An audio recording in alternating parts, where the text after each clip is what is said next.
नमस्कार दोस्तों, आज हम लोग बिहार स्टेट की हम लोग तैयारी कर रहे हैं। तो ये वीडियो विशेष रूप से बिहार स्टेट और क्लास 9th और 10th दोनों के लिए काफी महत्वपूर्ण है, क्योंकि आज हम लोग इस वीडियो में दो चर वाले रैखिक समीकरण के बारे में पढ़ेंगे कि दो चर वाले जो रैखिक समीकरण होते हैं वे क्या होते हैं। तो वीडियो को आप लोग अंत तक देखिएगा, क्योंकि आपको पता है मेरे चैनल द्वारा आपको 100% किसी भी टॉपिक्स का या किसी भी चैप्टर्स का कंसेप्ट दिया जाता है, क्योंकि मैं कंसेप्ट में विश्वास रखता हूं। इसीलिए मैं आप लोग को बार बार बोलता हूं, कंसेप्ट इज पावर। अगर आपके पास कंसेप्ट है किसी चीज का तो आप क्वेश्चन आसानी से सॉल्व कर सकते हैं। तो देखा जाए तो सबसे पहले हम लोग दो चर वाले रैखिक समीकरण होते क्या है इसके बारे में अध्ययन करेंगे। तो आपको इसके पहले बहुपद के बारे में पढ़ाया जा चुका है कि बहुपद क्या होते हैं। तो आपको बहुपद क्या होते हैं ये चीज को क्लियर होना चाहिए। तो बहुपद की बात की जाए तो अगर थोड़ा सा हम लोग चर्चा कर ले तो बहुपद में हम लोग क्या जानते थे। तो सबसे तो पहले जानते थे कि बहुपद को px, qx, rx चीजों से सूचित करते हैं।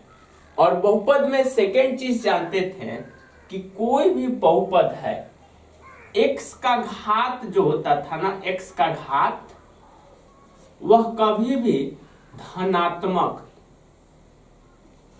धनात्मक पूर्णांक होते थे, या कह सकते हैं धनात्मक पूर्णांक होते थे। तो उसे हम लोग घात कहते, बल्कि उसे हम लोग बहुपद कहते थे। तो बहुपद की अगर एग्जांपल्स ली जाए तो जैसे मान लीजिए px बराबर आपको 3x + 0, ये क्या है? तो ये एक बहुपद है, क्योंकि इसका घात क्या है? तो एक धनात्मक पूर्णांक है। तो ये चीज को हम लोग पॉलिनोमियल्स चैप्टर्स में पढ़ चुके हैं। तो हम लोग जान गए कि बहुपद क्या है। तो बहुपद से आधारित ही इसमें जानेंगे। अब हम लोग जानेंगे कि रैखिक क्या है। तो रैखिक के बारे में आपको बताया जा चुका था कि रैखिक क्या है। रैखिक समीकरण क्या है ये चीज को भी आपको थोड़ा सा बताया गया था। तो अगर समीकरण की बात की जाए तो इसमें आप क्या देखिएगा। तो समीकरण में हम लोग ये चीज को जानते हैं कि जिसका LHS और RHS दोनों क्या हो, बराबर हो। जैसे में सपोज दैट 3x बराबर मान लीजिए कि हम लोग ले लिए 15। तो एक चर वाले रैखिक समीकरण के बारे में आप एक क्लास में भी पढ़े हैं। तो ये चीज आपको पता होना चाहिए कि चर क्या होता है, चर क्या होता है, ये चीज आपको पता होना चाहिए। तो अगर चर की बात की जाए तो चर और अचर ये दोनों चीजों को मेरे बहुपद वाले चैप्टर जो है उसमें कंसेप्ट के साथ जो पढ़ाया गया उसमें बताया जा चुका है। तो चर की बात की जाए तो जिसका जो है ना, जिसका मान क्या होता है, बदलते रहता है। जिसका मान हमेशा क्या होता है, तो बदलते रहता है, उसे हम लोग क्या कहते हैं, चर कहते हैं। और अचर जिसका मान जो है ना हमेशा बदलते नहीं रहता है,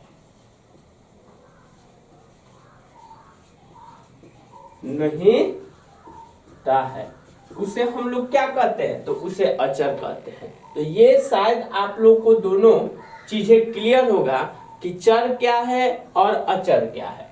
तो अब ये चीज जान ले कि आखिर चर हम लोग क्या लेते हैं, तो x ले सकते हैं, y ले सकते हैं, z ले सकते हैं, और इसका मान हमेशा बदलते रहता है। बट जो अचर संख्या है, अचर, इसका मान क्या होता है, बदलता नहीं है।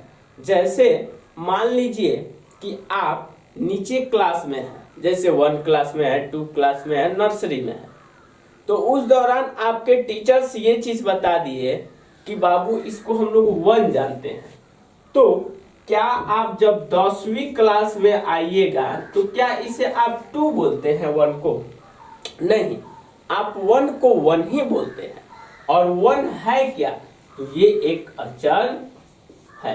तो इस प्रकार से जितने भी संख्याएं होती है वे सभी अचर के अंतर्गत रखे जाती है। तो आई होप आप लोग को समझ में आ गया होगा कि चर क्या है और अचर क्या है। तो चर और अचर दो चीज जान गए। अब थोड़ा सा हम लोग अब फिर चलेंगे समीकरण की ओर कि समीकरण क्या होते हैं। तो अगर हम लोग समीकरण की ओर चले तो जैसे सपोज दैट हम अभी आपको बताए कि LHS और RHS दोनों आपका क्या होना चाहिए, बराबर होना चाहिए। उसे हम लोग क्या कहेंगे, तो उसे समीकरण कहेंगे। तो अब इस पे हम लोग थोड़ा सा गौर करें। जैसे मान लीजिए कि यहाँ 3x बराबर हम लोग 15 ले लिए, तो जो x का वैल्यू हो ऐसा कौन सा अचर राशि रहेगा जिसको रखने पर दोनों साइड बराबर आ जाए। तो सपोज दैट इसको सॉल्व करके भी आप निकाल सकते हैं, या अगर x बराबर हम लोग 5 ले ले और इसको सॉल्व करें तो 3 × 5 बराबर में 15 है। तो यहाँ हम देख रहे हैं 15 बराबर 15 आ रहा है। तो क्या दोनों साइड आपका बराबर है? तो आप कहिएगा कि हाँ दोनों साइड बराबर है। तो इसे हम लोग समीकरण कहेंगे। 3x प्लस बराबर 15 को हम लोग क्या कहेंगे, तो एक समीकरण कहेंगे। तो अभी तक हम लोग थोड़ा सा बहुपद क्या है जान लिए, समीकरण क्या है जान लिए, चर क्या होता है जान लिए, अचर क्या होता है जान लिए। अब हम लोग ये चीज को जानेंगे कि रैखिक समीकरण क्या होता है। तो रैखिक समीकरण की बात की जाए तो आपको बताया गया था कि रैखिक बहुपद क्या होते हैं।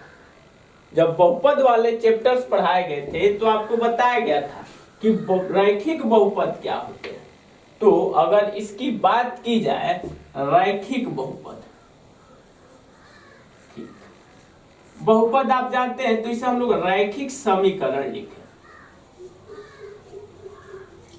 तो जब रैखिक समीकरण लिखते हैं तो इस दौरान आपको बताए थे रैखिक बहुपद का मानक रूप क्या होता है। तो इसका मानक जो रूप होता है ax प्लस b होता है, ax प्लस b होता है, जहां a और b क्या है, तो एक वास्तविक संख्या भी कह सकते हैं। तो इसे हम लोग या रैखिक बहुपद किसे कहते हैं, तो जिसका घात भी क्या हो, घात 1 हो, उसे हम लोग रैखिक बहुपद कहते हैं। तो ये चीज भी आपको समझ में आ गया होगा। तो चलिए इसको हम लोग कोई संख्या ले ली इसमें, जैसे 3x प्लस 5, ये क्या है, तो एक रैखिक बहुपद है। और इसको अगर हम लोग मान लीजिए कि 0 के बराबर कर दें तो ये आपका एक रैखिक समीकरण हो जाएगा।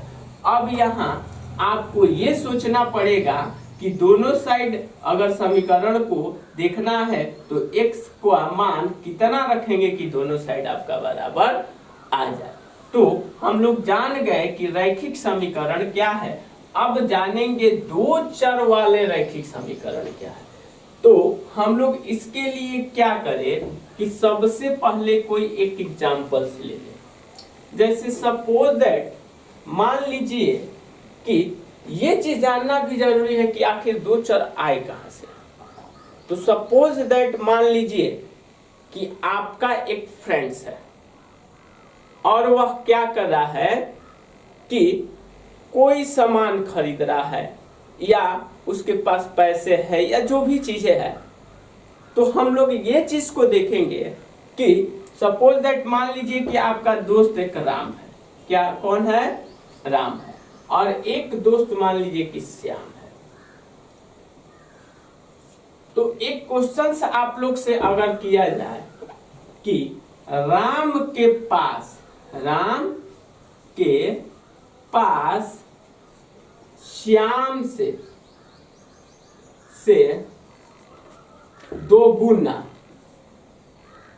दुगुना पैसा है, मान लीजिए पैसा है। राम के पास श्याम से कितना गुना पैसा है? 2 गुना पैसा है, या कोई भी चीज है 2 गुना, या इसको और भी तरीके से 2 गुना से 10 अधिक है। राम के पास 2 गुना से पैसा या कोई भी चीज ले सकते हैं, 10 अधिक है। तो इसे आप कैसे लिख सकते हैं? तो सपोज दैट मान लीजिए कि ये राम हो गया और ये कौन हो गए? श्याम हो गए। तो आपको तो दोनों राशियां अज्ञात है कि राम के पास क्या है और श्याम के पास क्या है। तो अगर सपोज राम श्याम राम श्याम राम श्याम अगर हम लोग पूरे कोई भी चीज बनाया उसमें लिखते चले, तो ये थोड़ा सा हम लोग को क्या होगा कि काफी डिफिकल्ट नजर आएगा। तो इसे हम लोग मान लेंगे। तो अगर राम को मान लिए क्या? x, और श्याम को क्या मान लिए? y मान लिए। और राम और श्याम क्या है? तो आपको बताना है चर है। क्या है? चर है। दोनों क्या है? तो चर है। तो सपोज मान लीजिए कि यहाँ क्वेश्चंस क्या है? राम के पास श्याम से दुगुना है। तो जब इसके पास दुगुना है और दोनों को बराबर करना है, तो इसमें ना मल्टीप्लाई करना पड़ेगा, तब तो दोनों बराबर होगा। और कितना अधिक है? तो 10 अधिक है, तो इसमें 10 अधिक कर देंगे, तो क्या दोनों बराबर नहीं हो जाएगा? बराबर हो जाएगा ना। तो अब इसे अगर सॉल्व कर ले तो हम लोग देखेंगे x, और यहाँ पर कितना हो जाएगा? y into 2। तो इसे हम लोग 2y लिख सकते हैं, 2y प्लस 10। अगर इसको हम लोग ला दे इधर, तो x माइनस 2y बराबर में 10। और ये क्या है? तो यहाँ हम लोग देख रहे हैं कि कितने चर है? तो 2 चर है। और इसे ही हम लोग क्या कहेंगे? 2 चर वाले रैखिक समीकरण। इसे ही हम लोग क्या कहेंगे? 2 चर वाले रैखिक समीकरण कहेंगे। तो आपको इस वीडियो में अभी तक चर क्या है, अचर क्या है, बहुपद क्या है, उसके अलावा रैखिक क्या है, समीकरण क्या है, 2 चर वाले रैखिक समीकरण किसे कहते हैं, ये टोटल कंसेप्ट को बताया जा चुका है। अब हम लोग इसके और भी कुछ एग्जाम्पल्स की ओर चलेंगे और कुछ इसमें निर्देश है जिसको हम लोग जानेंगे। तो अगर हम लोग कोई समीकरण है, समीकरण की कुछ खासियत भी है कि अगर कोई समीकरण है, जैसे सपोज दैट मान लीजिए 3x प्लस 5 बराबर मान लीजिए कि 2y प्लस 10 है। ये भी एक 2 चर वाले रैखिक समीकरण है। इसे हल करना चाहे तो आप हल कर सकते हैं। 3x, और यहाँ पर आपको राइट हैंड में है तो लेफ्ट हैंड में आएगा तो किस में हो जाएगा? माइनस में हो जाएगा। और लेफ्ट हैंड से राइट हैंड में जाएगा तो क्या हो जाएगा? तो माइनस में हो जाएगा। तो इसे 3x माइनस 2y बराबर कितना लिख सकते हैं? 5 लिख सकते हैं। तो ये चीज को हम लोग देखें। अब आपको ये चीज को भी ध्यान में रखना है कि कोई समीकरण है तो समीकरण में 2 पॉइंट्स आपको ध्यान में रखना है। कितने पॉइंट्स? 2 पॉइंट्स। एक पॉइंट्स ये ध्यान में रखना है कि किसी भी समीकरण के दोनों पक्षों में अगर समान संख्या जोड़ी और घटाई जाए, समान संख्या क्या किया जाए, जोड़ी या घटाई जाए। जैसे ये एक समीकरण है 3x माइनस 2y और समान संख्या मान लीजिए कि 5 जोड़ दिए और इधर भी कितना जोड़ दिए, 5 जोड़ दिए, तो इसके मान में कोई भी परिवर्तन नहीं आता है। तो आपका ये एक नियम याद रखना है। इसमें सेकंड पॉइंट को याद रखना है कि अगर घटाई जाए तो भी, जैसे मान लीजिए 3x माइनस 5y, मान लीजिए कि 3x minus 2y plus 5 minus 5 बराबर प्लस माइनस 5, तो इसके मान में कोई आपको परिवर्तन नहीं आएगा। ये दो चीजों को ध्यान में रखना है, घटाया जाए तो भी और जोड़ा जाए तो भी। तो नेक्स्ट आपको इसमें एक और पॉइंट ध्यान में रखना है।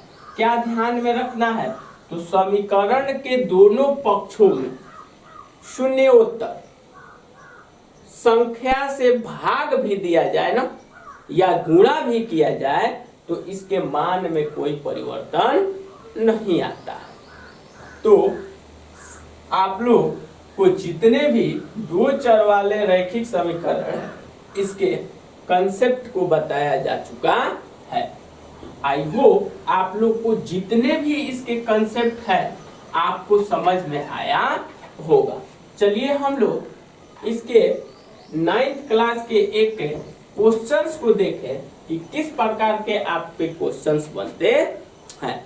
तो क्वेश्चंस को ध्यान से देखिएगा। एक्सरसाइज आपका है 4.1। एक्सरसाइज क्या है, 4.1। एक्सरसाइज आपका है 4.1। क्वेश्चन एक आपका क्या कर रहा है, ऐसे आप लोग प्रीवियस क्लास में भी समीकरण को पीजीएफ व्यंजक रूप में कैसे लिखते हैं आप लोग लिखना सीखे हैं। तो क्वेश्चन एक कर रहा है, एक नोटबुक की कीमत, एक नोटबुक की कीमत कलम की कीमत से 2 गुनी है। कोई एक नोटबुक है, आप लोग किताब से क्वेश्चंस को ध्यान से देख लीजिएगा। एक नोटबुक की कीमत लिख दिया जाए,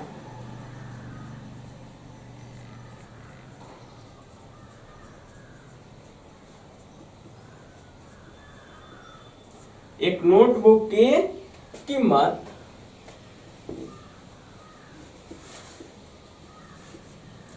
जो है ना, एक कलम की कीमत से 2 गुनी है।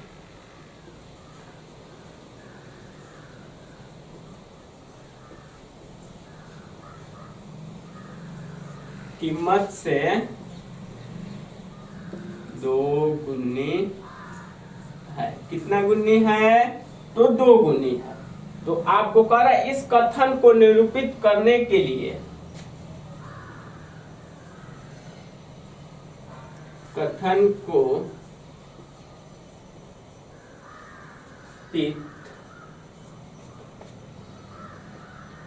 इस कथन को निरूपित करने के लिए आपको क्या करना है, तो करने के लिए 2 चर वाले एक रैखिक समीकरण लिखिए। 2 चर वाले एक रैखिक समीकरण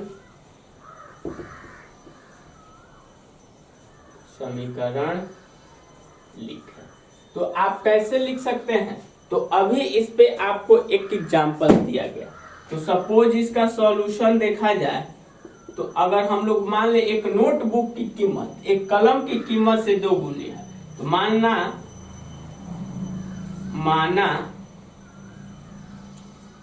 नोटबुक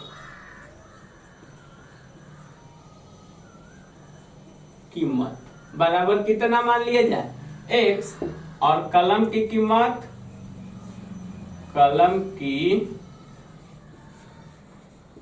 कितना मान लिया जाए, y। तो अब क्वेश्चंस को आपको ध्यान से देखना है। जिस तरीके से आपको राम और श्याम वाला स्टेटमेंट बताया गया था उसी तरीके से इसे हम लोग मान ले। जैसे मान लीजिए यहाँ लिख दिए नोट बुक और यहाँ क्या लिख दिए कलम। यहाँ क्या लिख दिए नोटबुक और यहाँ क्या लिख दिए कलम। तो अब ध्यान देना है, नोटबुक को क्या माने हैं x, कलम को क्या माने हैं y। अब यहाँ पर आप क्या देखिएगा, तो कह रहा है नोटबुक की कीमत एक कलम की कीमत की 2 गुनी है। तो इसका 2 गुना इससे है और इसे बराबर करना है तो इसमें कितना से गुणा करना पड़ेगा 2 से, तब तो समीकरण बराबर होगा। तो यहाँ 2 से अगर गुणा कर देते हैं 2 गुनी है और कोई चीज इसमें नहीं कहा है, तो 2 गुनी है तो इसे कैसे लिख सकते हैं और आप, तो x बराबर 2y। अब यहाँ देख रहे हैं ये भी एक चर है और ये भी एक क्या है चर है। तो 2 चर आपको नजर आए ना, तो इसे और कैसे लिख सकते हैं आप, तो इसे लिख सकते हैं x और लेफ्ट हैंड साइड रहेगा और राइट हैंड साइड आएगा और राइट हैंड साइड रहेगा लेफ्ट हैंड साइड आएगा, तो आपके चिन्ह बदल जाते हैं। ये चीज को बताया गया। तो 2y बराबर कितना हो जाएगा 0। यही आपका फाइनल आंसर हो जाएगा। तो मैं आशा करता हूं कि आपको जितने भी कंसेप्ट बताए गए हैं 2 चर वाले रैखिक समीकरण के आपको समझ में आए होंगे। तो अगर आपको मेरा वीडियो अच्छा लगे तो इसे शेयर, सब्सक्राइब और लाइक करना न भूले। और भी इसके कुछ क्वेश्चंस को हम लोग नेक्स्ट क्लास में करेंगे। अगर बिहार स्टेट की आपको 100% तैयारी चाहिए तो आप मेरे चैनल से बने रहिए, क्योंकि साथ में 9th 10th के भी कुछ क्वेश्चंस को सॉल्व कराया जाएगा और बेसिक आपको दिया जाएगा। थैंक्स।